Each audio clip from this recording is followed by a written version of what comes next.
नमस्ते दोस्तों। आज हम लोग देखेंगे इंडियन रेलवे फिनेंस कॉरपोरेशन के बारे में। तो आज हम लोग देखने वाला है कि इंडियन रेलवे फिनेंस कॉरपोरेशन क्या करते हैं, उनका एक्टिविटीज़ क्या क्या है, और लास्ट में हम लोग देखेंगे कि आईआरएफसी के लिए आईपीओ कैसे फाइल करना है। ओके, तो जैसे आप इस फ्लो चार्ट में देख सकते हैं, एक साइड में लेंडर बॉन्ड सब्सक्राइबर है और दूसरे साइड में इंडियन रेलवे से, ये दोनों के बीच में आते हैं आईआरएफसी, जो है इंडियन रेलवे फिनेंस कॉरपोरेशन।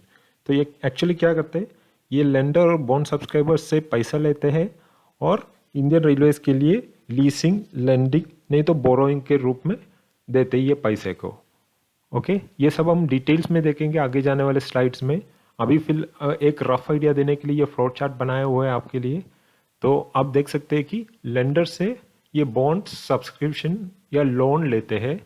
जो लेंडर होते हैं उनके पास पैसा होता है, वो पैसा लेते हैं बेसिकली, और वो पैसे से ये लीसिंग के लिए जो रेलवे का होना चाहिए, रेलवे का जो भी बोगीज है, जो भी प्लेटफॉर्म है, सब बनाते हैं और रेलवे को लीज के रूप में देते हैं। नहीं तो लेंडिंग, रेलवे के लिए जब पैसे की ज़रूरत है तो पैसा देते हैं और बोरोइंग भी करते हैं। तो जो इनकम आते हैं, ये जो एरो मार्क से आपको पता चलेंगे कि स्टैंडर्ड लीज एग्रीमेंट बनाते हैं दोनों के बीच में। लीज के लिए देते हैं एसेट इंडियन रेलवेज के लिए, और लीज के लिए जो रेंट आते हैं वो कलेक्ट करते हैं आईआरएफसी, और ये पैसा आता है, ये पैसे से इंटरेस्ट और प्रिंसिपल अमाउंट पे करते हैं लेंडर्स के लिए। तो आईआरएफसी एक बैंक के रूप में जो काम करता है इंडियन रेलवेज के लिए, स्पेसिफिकली फॉर इंडियन रेलवेज। तो आगे हम लोग देखते हैं आईआरएफसी पावरिंग इंडियन रेलवेज।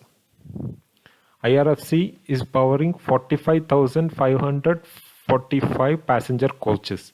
इतना पैसेंजर कोचेस है आईआरएफसी के पास जो इंडियन रेलवेज के लिए दिया है। पावरिंग 2,04,456 फ्राइट कार्स, मतलब इतना फ्राइट कार्स है जो इंडियन रेलवे के लिए लीसिंग के रूप में दिया है। पावरिंग 8,998 लोकोमोटिव्स, इतना लोकोमोटिव्स है जो इंडियन रेलवे के लिए दिया है।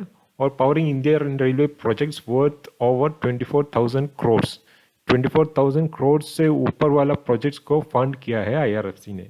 ये अभी तक का डाटा है। अभी एक ओवरव्यू है कि क्या है IRFC. IRFC was found in 12th December 1986 as the dedicated financing arm of Indian Railways for mobilizing funds from domestic as well as overseas capital market.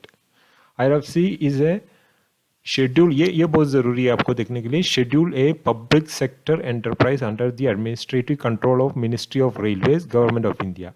It is also registered as systematic important non-deposit taking non-banking financial company and infrastructure finance। ये आप एक बार pause करके ये सब पढ़िए, आपको समझ में आ जाएगा।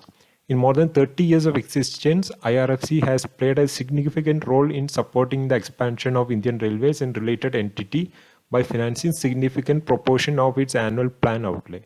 The primary objective of IRFC is to meet the predominant portion of extra budgetary resources requirement of the Indian Railway। जो इंडियन रेलवे का एक्स्ट्रा बजटरी रिक्वायरमेंट है उसके लिए फंड करता है।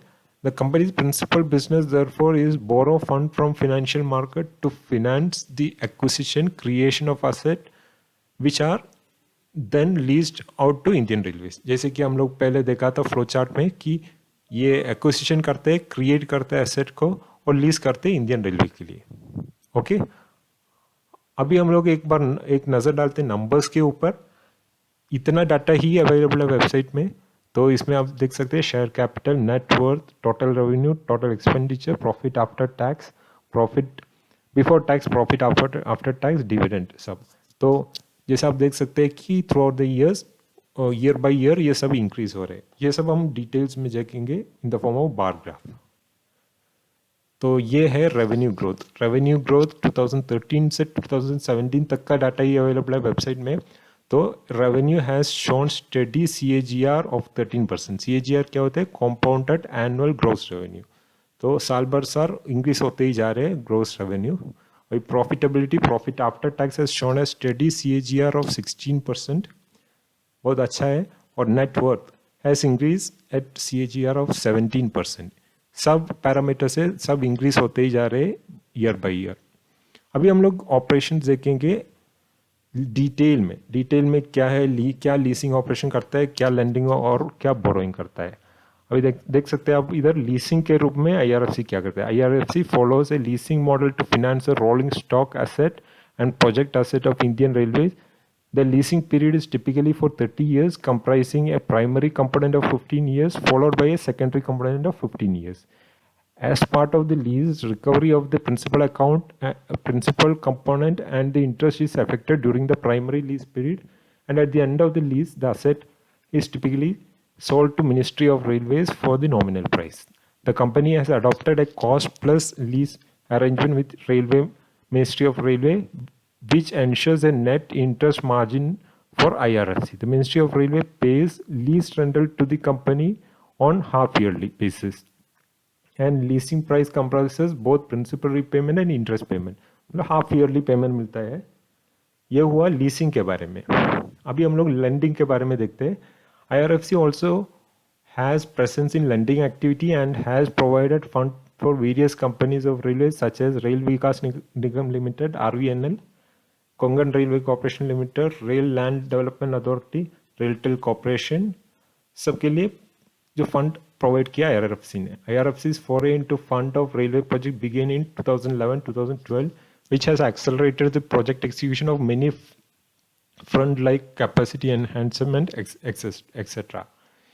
Besides, the company has been assigned the additional task for funding Indian Railway projects through institutional finance to the extent of 1.5 lakh crore by 2019 to 2020. ये हुआ lending के बारे में, जहाँ पर रेलवे के लिए जो पैसा चाहिए वो पैसा दे दिया है IRFC ने।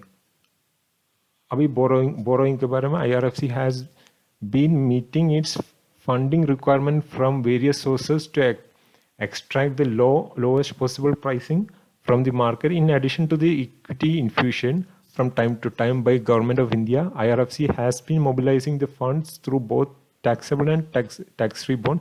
ये हुआ बोरोइंग के बारे में। अगर पैसा देना है रेलवे के लिए, सो पैसा लेना भी है कहीं से, बोरोइंग करना है तो बोरोइंग के बारे में। ये है 3 ऑपरेशन जो IRFC करता है।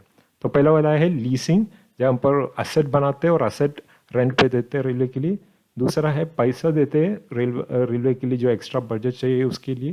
और तीसरा है बोरोइंग, ये बोरो किया हुआ पैसे से रेलवे को हेल्प करते हैं। आप एक बार पॉज करके पूरा पढ़ सकते हैं। अभी हम लोग देखेंगे कि कैसे IPO फाइल करता है IRFC के लिए। ओके, तो इसके लिए पहले आपको क्या करना पड़ेगा, ज़रोदा कंसोल ऐप में जाना पड़ेगा और उधर पोर्टफोलियो में जाके IPO सेलेक्ट करना पड़ेगा। तो अभी फाइलिंग डेट स्टार्ट नहीं हुआ है इसलिए इधर दिखाई नहीं दे रहा है। अभी आपको बर्गर किंग का IPO का डिटेल्स दिखाई दे रहे हैं जो जिसके लिए मैंने अप्लाई किया है।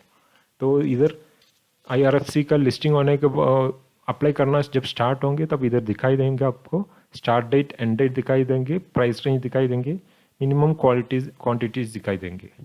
तो स्टेटस देखिएगा तो आपको पूरा डिटेल्स इधर दिखाई देगा कि ऑफर स्टार्ट कब होता है, एंड कब होता है, allotment, finalisation, refund, demat transfer, listing, mandate, and ये सब पूरा डिटेल्स आपको दिखाई देगा। आपको बस एक ही ज़रूरत है कि UPI से लिंक होना चाहिए आपका अकाउंट, तभी आप IPO फाइल कर सकते हैं इसके लिए।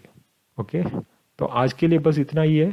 आपको अच्छा लगा तो लाइक कीजिए, शेयर कीजिए और सब्सक्राइब कीजिए। धन्यवाद।